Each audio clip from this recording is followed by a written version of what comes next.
Bonsoir à tous et bienvenue dans Entre deux News, l'émission où l'actualité se décrypte, se débat et s'analyse sans compromis ce soir.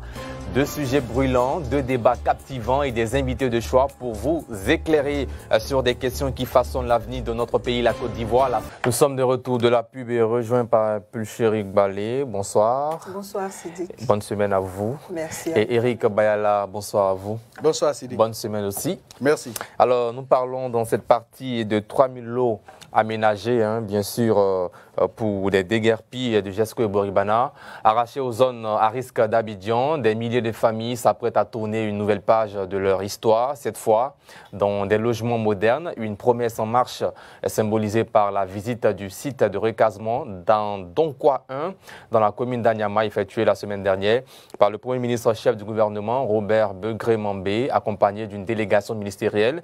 Les détails de cette visite avec Evra Ebi et Séverin Dia. Reportage. Le chef du gouvernement entamé sa journée d'inspection des chantiers. Un site de 36 hectares a été aménagé à Ndokwa 1 pour le relogement des sinistrés d'Abidjan. Il sera doté d'infrastructures modernes. Un programme social sera également lancé en faveur de ces personnes en vue de leur autonomisation. L'État ivoirien est solidaire des personnes qui ont perdu leur domicile dans les opérations de libération des zones inondables. Nous avons à cet endroit près de 3000 lots qui seront mis à leur disposition. Sur ces sites, l'aménagement sera fait en sorte que la voirie principale sera bitumée. Les voiries secondaires et tertiaires, c'est-à-dire deuxième et troisième niveau, seront en pavé. Et à cet endroit, nous allons positionner des agoras pour permettre à la jeunesse de s'exercer au sport et de se divertir de façon sereine. Selon le Premier ministre, ces chantiers génèrent plus de 500 emplois avec près de 97% des jeunes ivoiriens. Voilà, Eric Bayala, tout d'abord, quel sens donnez-vous à cette initiative du gouvernement ivoirien? D'abord, je voudrais profiter de votre micro pour dire toutes mes félicitations à Mme Bali, qui a été primée à l'occasion de la cérémonie organisée par les observateurs de médias, le prix de l'Ivoirien nouveau en termes de meilleure organisation de la société civile.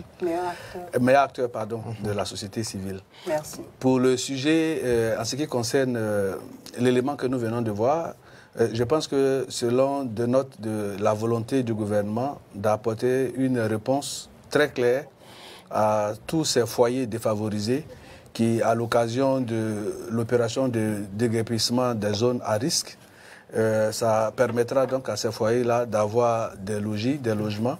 Et il faut dire que cette opération qui a concerné exclusivement les habitants de Boribana et de Jesco, et d'abord on se souviendra qu'en mars 2024 dernier, le Premier ministre avait déjà visité un premier site à Songon, un site d'environ 3000 lots également, et il y avait des appuis financiers pour permettre à ces différentes familles déguerpies là de pouvoir se reloger en attendant que le gouvernement mette à disposition ces nouveaux habitats. C'était environ plus de 617 millions qui avaient été distribués en raison de 250 000 francs par famille déguerpie. Et là encore, aujourd'hui, on vient de voir qu'il y a encore 3 autres 1000 lots, environ 36 hectares, qui sont mobilisés par le gouvernement pour le recasement de ces différentes familles déguerpies. Donc, en clair, on se situe entre 6 000 lots qui ont été déjà mobilisés. Et je pense que c'est une réponse sanglante aux prêchationnistes qui clamaient à tue-tête le malheur et la volonté manifeste du gouvernement de ne pas investir dans le capital humain. Et je pense que c'est une réponse qui vient vraiment répondre considérablement à la volonté du gouvernement et de la politique en termes de logement du président de la République. Merci Eric Bayala. Pulchérik Balé, bravo et félicitations à vous pour votre prix de meilleur acteur de la société civile. Merci. Voilà, on espère que cela va continuer. Oui, bien sûr. Voilà. Et la question que nous vous demandons également, c'est quel sens donnez-vous à cette action, cette initiative du gouvernement ivoirien?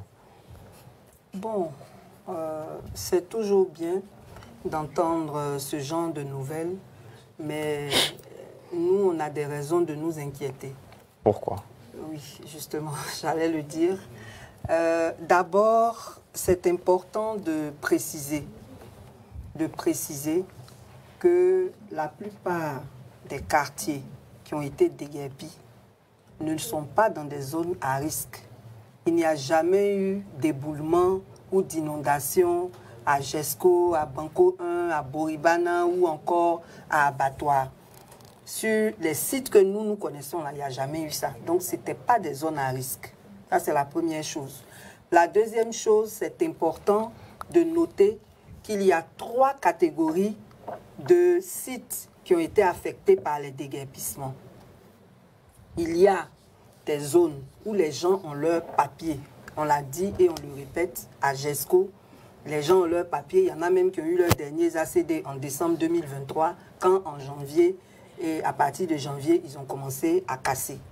Il y a des villages. On a vu le cas d'Adjamé village, mais il y a Banco 1 aussi, qui est un village qui a été créé par décret. Les papiers sont là. Les chefs de village ont leur arrêté de nomination par l'administration. Banco 1 n'est pas un quartier précaire. Et il y a effectivement certains quartiers précaires. Et ces quartiers précaires-là existent depuis une trentaine d'années pour certains, pour dire que les mairies, la construction ont quand même participé à l'existence de ces quartiers-là où les gens payent des taxes. Donc, la troisième chose à relever, c'est que si le gouvernement était réellement dans une logique de faire du bien aux populations, on aurait procédé à des recensements avant de casser. Parce qu'aujourd'hui, la question qui se pose avec ces 3000 lots-là, c'est qui seront les bénéficiaires, comment ils vont être identifiés. Parce qu'il y a plus de 3000 ménages qui ont été affectés par les déguerpissements et on veut distribuer 3000 lots. Ces 3000 lots-là, comment on va identifier les bénéficiaires? Et pourquoi Jesco et Boribana? Parce que après Jesco, il y a eu Banco 1, il y a eu d'autres quartiers avant que Boribana ne soit affecté. Et donc, on se pose vraiment beaucoup de questions. Et avant même que ce site d'Adonkwa ne soit présenté, le gouvernement avait parlé d'un site à Songon. On n'a jamais vu ce site. Aujourd'hui, on nous dit Adonkwa 1. OK.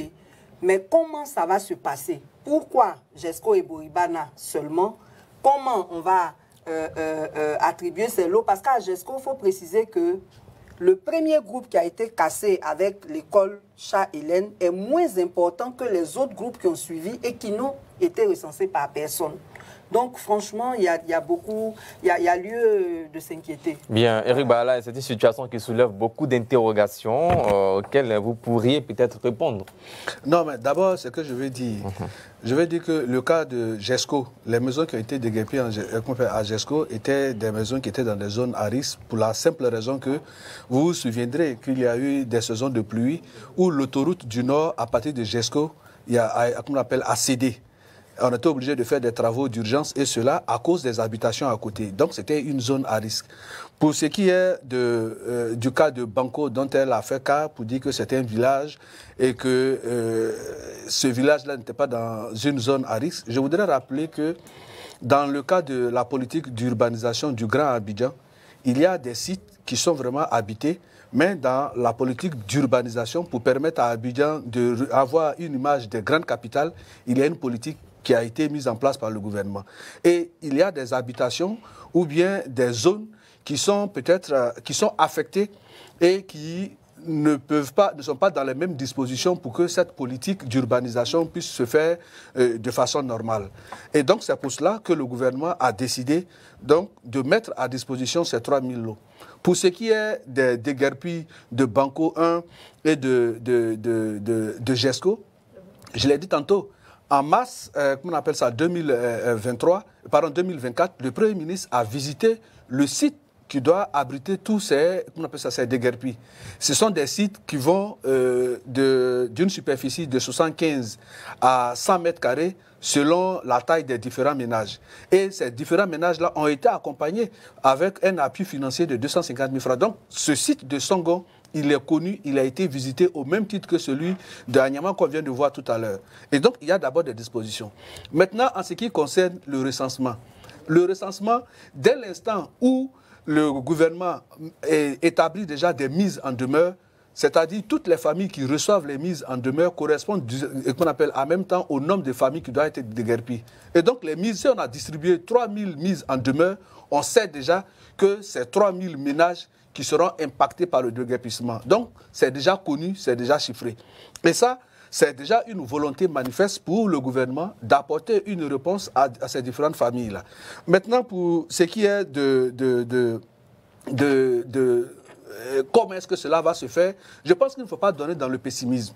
Déjà, il faut saluer déjà l'action du gouvernement parce que des voix se sont levées ici pour dire que le gouvernement n'avait pas un visage humain et qu'on venait détruire les habitations des uns et des autres sans que rien ne soit fait. Et là, c'est une réponse très claire de ce que le gouvernement dispose de pouvoir prendre en compte toutes ces familles-là qui, pour certaines d'entre elles, étaient dans des conditions, j'allais dire, difficiles, dans des quartiers précaires, et ça mettait en danger. À chaque fois que nous avons des situations qu'on appelle ça, nous étions en saison des pluies, on avait toujours à déplorer dans ces quartiers, Boribana, Mosikro, et pour ne citer que ces quartiers-là, des pertes en vie humaine, des éboulements, des glissements de terrain. Et c'est depuis que le déguerpissement a eu lieu, vous avez même eu aujourd'hui, à l'occasion de la petite saison des pluies, on n'a pas encore déploré, si vous voulez, des pertes en vie humaine ou bien des glissements de terrain. Et en prenant sur lui de trouver des terrains pour pouvoir reloger les habitations, selon les populations déguerpies, je pense qu'il faut avoir le minimum de courage de saluer l'action du gouvernement.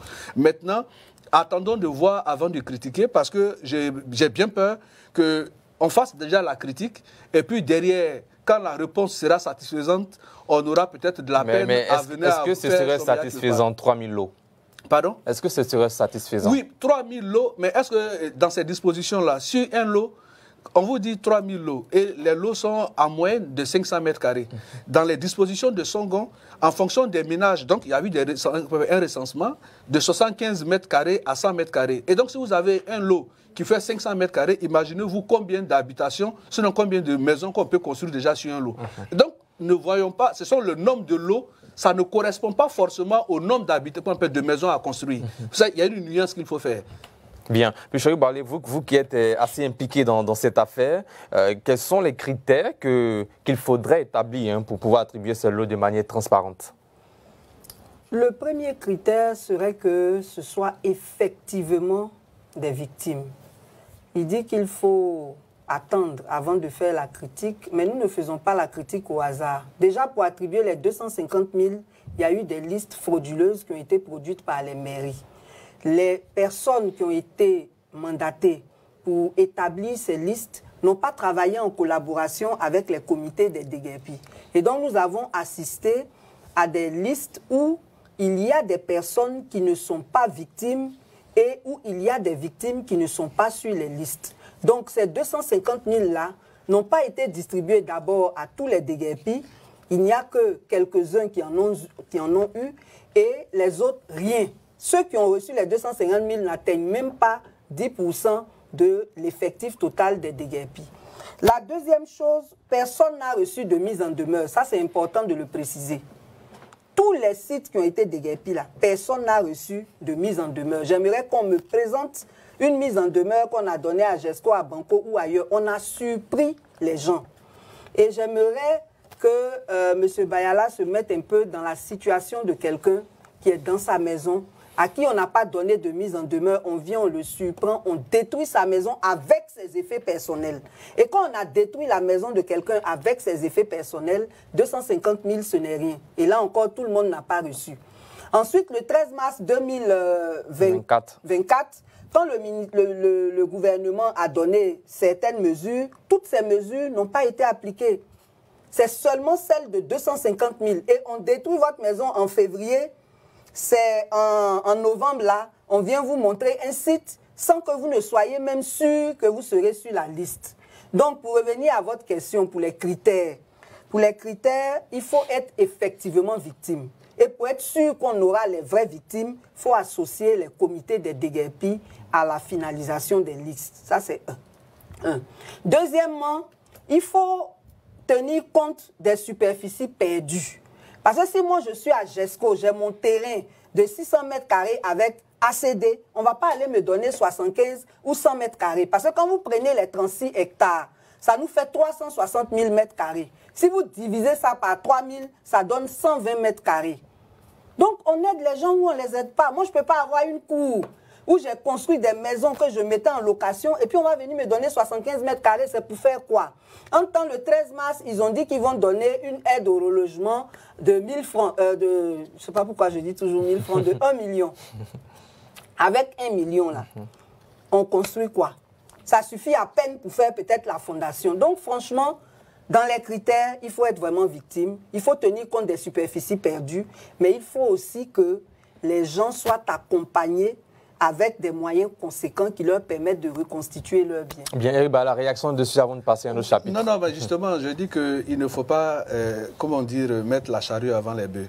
Il y a lieu d'indiquer clairement que les habitations qui ont été détruites, notamment par exemple à Boribana, en collaboration avec les différentes mairies concernées, il y a eu distribution de mises en demeure. Parce que ce qui s'est passé, quand le gouvernement donne les mises en demeure, le gouvernement ne vient pas le lendemain pour procéder au déguerpissement. On vous donne le temps maximum de vous reloger. Il n'y a pas eu de mise en demeure à GESCO ni à Banco. Il y a eu des gens qui ont reçu... Les cas sont les gens, il y a eu des gens à qui on a donné des mises en demeure, des propriétaires de maisons qui ont quitté leur habitation, qui sont allés se reloger ailleurs, et ils ont mis leurs habitations en location à des personnes sans toutefois leur dire que cette maison-là sera détruite parce qu'on a reçu des mises en demeure. Vous permettez que je précise. Et que ces personnes-là, ayant été victimes, sont venues dire qu'on n'a pas reçu de mise en demeure. Mais ça a été constaté partout. Des gens qui ont reçu des mises en demeure sont partis et par mauvaise foi, ils ont cédé leur maison à des locataires qui n'avaient pas l'information, qui sont venus, on appelle ça, habiter ces maisons-là. Et malheureusement, quand le gouvernement a distribué les mises en demeure pour dire que ces quartiers-là vont être déguerpis, le gouvernement n'est pas venu au lendemain de ces mises en demeure. Il y a des sites où ça a pris 6 mois, voire des années, avant que le gouvernement ne vienne. Donc, le gouvernement a donné le temps nécessaire à ces personnes concernées avant de venir déguerpir. Maintenant, les zones où il y a eu la destruction des maisons, elle a parlé des maisons qui avaient des ACD, mais bien entendu, ceux qui sont légalement constitués, qui avaient des documents qui prouvent qu'ils sont dans leurs droits, bien, dans la redistribution des lots, cela sera pris en compte. Mais il y a également, dans ces différents cas, il y a eu plusieurs déguerpissements, mais il faut faire le distinguo entre les commerces qui ont été détruits dans ces zones et les habitations. Donc, il y a une nuance à faire. Donc, ceux qui avaient des commerces là, dans ces habitations, des commerces de fortune qui ont été, qu'on appelle, détruits, dans la politique sociale du gouvernement, ceux-là, on a demandé de les appuyer, de les accompagner. Quand on parle d'une aide au relogement de 1 million de francs CFA, ce n'est pas pour aller construire des maisons. On vous donne les 1 million de francs CFA pour vous permettre de trouver, c'est-à-dire, comme on dit, une caution, pour vous permettre de vous reloger en attendant que le gouvernement trouve les dispositions pour pouvoir vous loger. Bien, alors, ça dit qu'il faut que ça soit clair dans l'esprit des uns et des autres. Je reviens tout à l'heure. Eric Bayala, quel bilan humain et social vous tirez de ces opérations de déguerpissement? Oui, d'abord, dans un premier temps, il faut dire que quand vous prenez le cas de Boribana, ce sont des sites qui, en fait, excusez-moi de l'expression, c'était pratiquement des bidonvilles. Et donc, quand on veut donner un visage à une capitale aussi belle qu'Abidjan, pour ce qu'elle a représenté durant la CAN et pour tous les commentaires favorables dont elle bénéficie, il faut que le gouvernement prenne des dispositions pour que, qu'on appelle Abidjan, soit vraiment hissé au nombre des capitales qui font bien vivre. Donc, tous ces bidonvilles-là qui ont été rasés aujourd'hui, quand vous passez par le pont, par exemple le 4e pont, vous avez vu, quand on avait commencé et qu'il y avait des vues aériennes, on se rendait compte que ça ne présentait pas bien pour l'image d'Abidjan. Mais aujourd'hui, ces sites-là ont été dégagés. Il y a un plan d'aménagement urbain qui va remettre, si vous voulez, en lumière ces sites-là pour participer à donner plus d'éclat à la ville. C'est vrai, on ne peut pas faire des omelettes sans casser des œufs. Nous sommes compatissants du corollaire qui a suivi à ces différents déguerpissements, mais il faut dire que le gouvernement est soucieux du bien-être de ces populations. Parce qu'il ne faut pas déjà montrer du mauvais doigt le fait que le gouvernement n'a pas conscience du fait qu'en procédant à des déguerpissements, cela aura une incidence sur ces personnes qui sont concernées. Et c'est pour cela que le gouvernement s'empresse à pouvoir les reloger. Et dans cette politique de relogement du gouvernement qui prend en compte toutes ces personnes qui ont été déguerpies, en prenant également en compte les personnes qui étaient établies, qui étaient dans leurs droits, mais c'est un gouvernement sérieux qui va faire face à tous ces besoins-là et dans les conditions de réattribution des différents, comment on appelle ça, lots et des différents logements. Quand le Premier ministre et le ministère, en relation avec le ministère de la Construction et du Logement, se mettre ensemble, c'est pour bien évidemment déterminer comment est-ce qu'on va repartir et quels sont les bénéficiaires. Maintenant, quand Mme Balé disait que il y a eu une mauvaise redistribution au niveau des 250 000 francs. Il y a eu des familles qui ont été lésées. Il y en a eu qui n'ont pas eu. Mais laissez-moi vous raconter également. Parce que voilà ce qui s'est passé. Des gens habitent une maison et le tuteur légal de la maison n'étant pas là, ça veut dire que celui qui loue la maison, il est avec lui des gens qui habitent la même maison avec lui. Et donc, quand ce dernier, au moment où on donnait les 250 000 francs, le propriétaire, ça veut dire que celui qui paye le loyer n'a pas été recensé, mais un membre de son habitat qui est venu au nom de la famille prendre de l'argent pour dire qu'effectivement, dans tel foyer, nous étions constitués, mais comme le tuteur légal n'est pas là, c'est moi qui ai été mandaté. Bien évidemment, la mauvaise foi a fuité, sinon est venu du fait que dans les propres familles, les ayants droit n'ont pas été informés par ceux qu'on a trouvés. Merci. Ils sont allés prendre cet argent-là au détriment des ayants droit. Sinon, tout le monde a reçu les 250 000 francs conformément aux choses qu'on appelle ça, aux critères qui ont été définis, aux instructions qui ont été données par le gouvernement. Merci. Puis, Cheikh Balé, vous avez maintenant la parole, vous allez rebondir et puis faire votre bilan, voilà, votre bilan social et humain de ces opérations de déguerpissement. D'accord, merci beaucoup. Je crois que M. Bayala manque d'informations et donc il pêche involontairement. Voilà. D'abord, il faut préciser que les cas dont il a parlé, de personnes qui auraient été informées, qui sont parties, qui ont mis leur maison en location, permet de dire qu'il y a 2 cas à Boribana. Il y a le cas de ceux qui étaient installés dans l'emprise du 4e pont. Boribana est sur 21 hectares, ou du moins était sur 21 hectares. Il y a 7 hectares qui étaient concernés par le projet du 4e pont et il y a 14 autres hectares qui n'étaient pas concernés. Donc ceux qui étaient dans l'emprise du 4e pont ont été effectivement dédommagés et certains ont même été relogés à Songon. Et ça, c'est dans le cadre d'un déplacement involontaire de population où toute la procédure a été respectée. C'est différent d'un déguerpissement qui est sauvage et violent. Au moins, il y a eu... Mais ça, c'est même pas par bonne foi que le gouvernement l'a fait. Hein. Parce que je vous explique. Il y a des projets... Laissez-moi finir. Il y a des projets qui sont financés par des bailleurs. Et ce sont les bailleurs qui exigent que la libération de l'emprise soit soumise au respect des procédures. Donc ceux qui étaient sur l'emprise du 4e pont ont été effectivement dédommagés et ils ne sont pas concernés par mais vous trouverez également des gens qui vont dire qu'ils étaient sur l'emprise mais qui n'ont rien reçu. C'est ceux-là. Et ça, c'est les gens. On en connaît toujours. Ceux qui ont été dédommagés, vous allez les interroger. Il y a d'autres qui viendront vous dire qu'effectivement, notre habitation était sur l'emprise du 4e pont, mais nous n'avons pas été dédommagés. Pourtant, ça a été le cas, ça a été prouvé que tous ceux qui étaient concernés, non seulement ont été dédommagés, mais ceux qui étaient à côté, c'est-à-dire à part les 7 hectares concernés, mais tous ceux qui étaient de part et d'autre avaient reçu déjà une mise en demeure de ce que le déguerpissement devait se faire. Allez-y. Voilà. Donc ceux qui étaient sur les 7 hectares, c'est eux qui ont été dédommagés et la plupart ont été relogés à Songon. Le problème, c'est que le gouvernement n'a pas respecté toute la procédure. Quand on dédommage des gens et qu'on les reloge, on prend possession de l'emprise. On ne laisse pas les gens là. C'est le fait de les avoir laissés là qui a ouvert la porte à certaines pratiques qui malheureusement ont porté, laissez-moi terminer, le gouvernement a permis à ces personnes. Laissez qu'elle termine, allez-y. C'est pour ceux qui étaient dans l'emprise du 4e pont. Les autres qui sont sur les 14 autres hectares et tous les autres sites qui ont été déguerpis ont été victimes de déguerpissement. Eux, ils n'ont rien reçu et ils n'ont reçu aucune mise en demeure. La deuxième chose, c'est qu'il dit que le gouvernement est soucieux du bien-être et c'est pour cela qu'il s'empresse à donner les lots. Non, quand on est soucieux du bien-être, nous, on n'est pas contre la politique d'urbanisation, c'est tout à fait normal.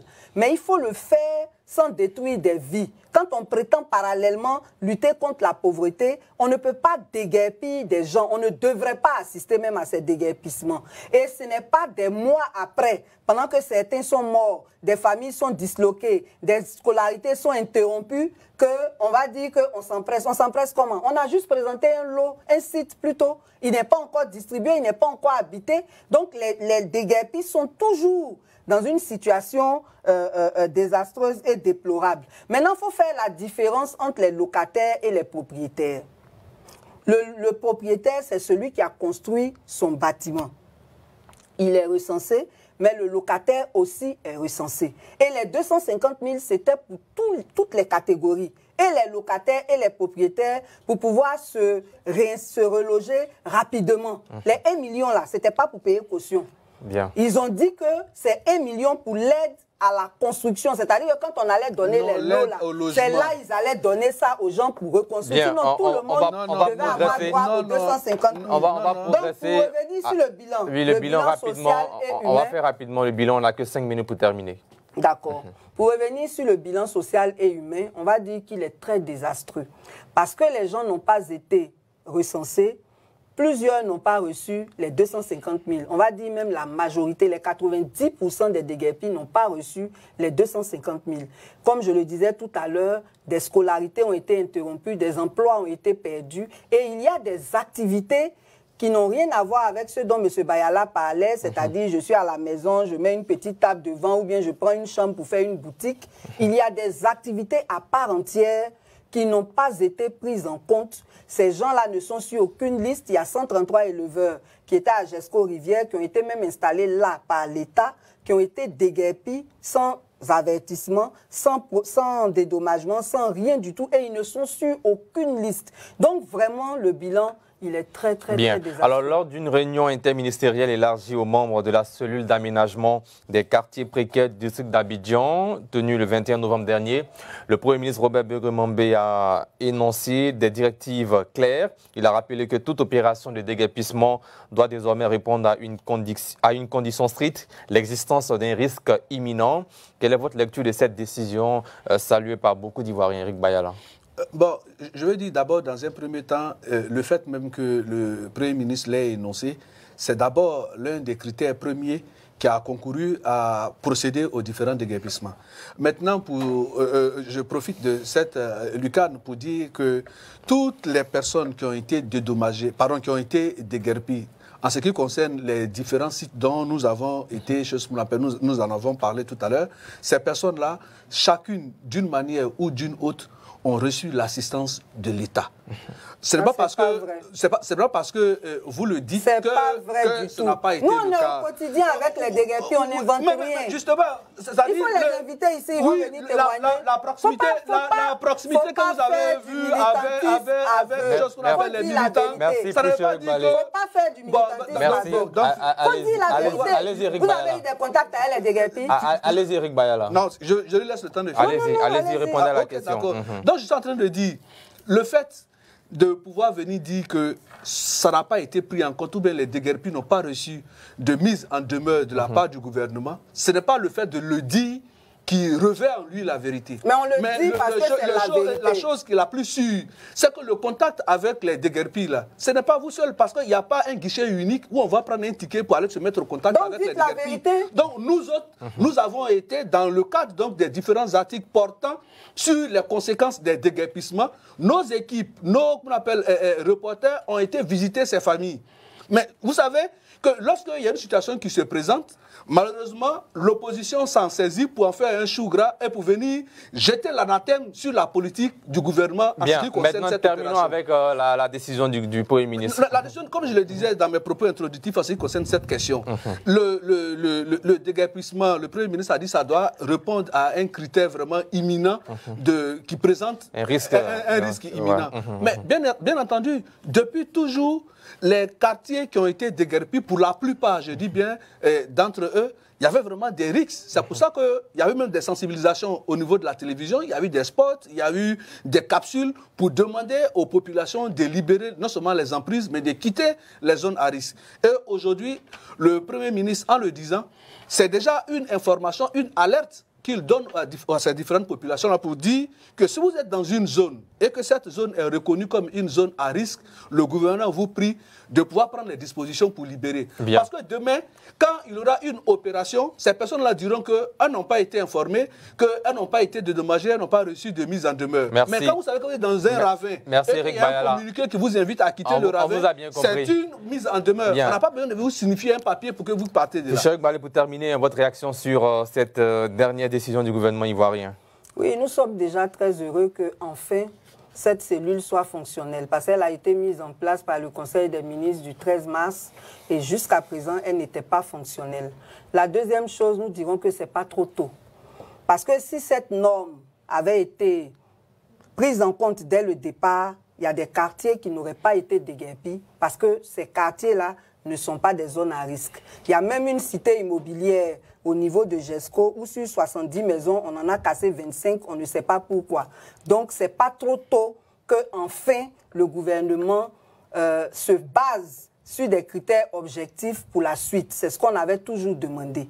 Donc, maintenant, on espère qu'on aura à disposition, parce qu'on a demandé la liste de ces quartiers à risque-là pour pouvoir aller sensibiliser les populations afin de les préparer à cela et on n'a jamais eu de réponse sur cela. Merci. Place maintenant au carton rouge.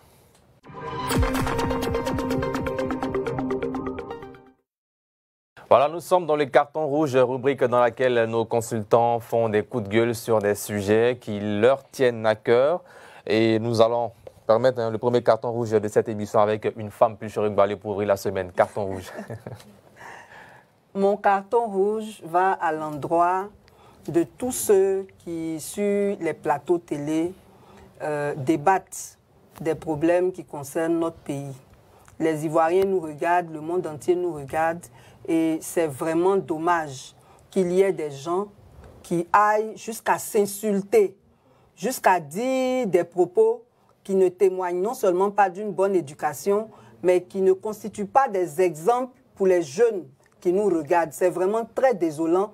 Et comme nous sommes dans une année préélectorale, nous pensons qu'il faut de la modération, de la mesure sur les plateaux. Donc je donne un carton rouge à tous ceux qui s'illustrent très mal sur les plateaux télé. Bien, Eric Bayala, réaction sur ce carton rouge. Bon, en le disant certainement qu'elle a été témoin d'une scène, je ne sais pas... Oui, mais bon, on ne peut pas citer pour ne pas faire de la mauvaise publicité. Ok, mais en tout cas, je pense que d'abord, en venant sur un plateau télé pour débattre d'un sujet quelconque proposé par la rédaction, cela renvoie à deux caractères essentiels. Le premier, la pertinence des argumentations, et puis le second, la prestance et la posture des différents débatteurs.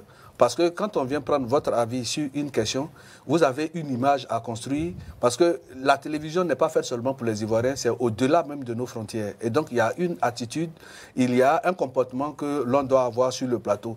Parce que ce n'est rien d'autre que des échanges d'arguments, parce qu'après cela, il y a des rapports cordiaux qui peut avoir entre tous les débatteurs qui sont invités. Et donc, vivement que les uns et les autres s'imprègnent de cette belle attitude et qu'ils donnent l'exemple. Maintenant, votre carton rouge.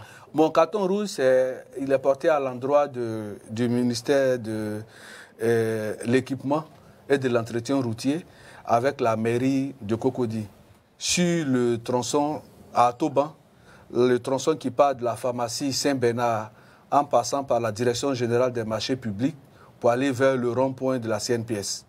Il y a une série de dodanes là qui ne justifient en rien leur présence. Et cela constitue un embouteillage monstre, c'est-à-dire à partir de 15h30 jusqu'à 21h, si vous avez la malchance d'emprunter cette voie, mais vous ne pouvez pas bouger. Et il n'y a vraiment pas de raison valable qui explique la multitude de ces dodanes là. Sur ce tronçon-là, à partir de... Quand vous passez la pharmacie Saint-Bernard, vous avez déjà 3 dodanes. Après la pharmacie Saint-Bernard, vous faites 800 mètres, vous avez plus de 17 dodanes avant d'arriver au niveau de la Direction générale des marchés publics. Mais quand on finit de franchir la Direction des marchés publics, la voie est fluide parce qu'il n'y a plus de dodanes. Et ça fait un ralentissement, mais pas possible. Et nous sommes en période de fête. Vivement que le ministère de l'équipement et de l'entretien routier, avec la mairie de Cocody, puisse vraiment se concerter pour que ces deux donnes-là soient considérablement revues pour permettre une fluidité de la circulation à ce niveau-là. Pécheric Balé. Oui, je vois un peu le tronçon dont il parle là. Et en général, on met des ralentisseurs quand une voie traverse l'agglomération en termes d'habitation, de part et d'autre. Alors qu'à ce niveau dont il parle là, ce n'est pas le cas. Il y a une cité qui est à gauche. De l'autre côté aussi, il y a des habitations, mais ça ne traverse pas l'agglomération en tant que telle. Et comme c'est une voie qui relie des voies importantes, il serait vraiment nécessaire que ces dodanes-là soient supprimées et puis peut-être voir là où c'est vraiment justifié. Maintenant, le chiffre du jour.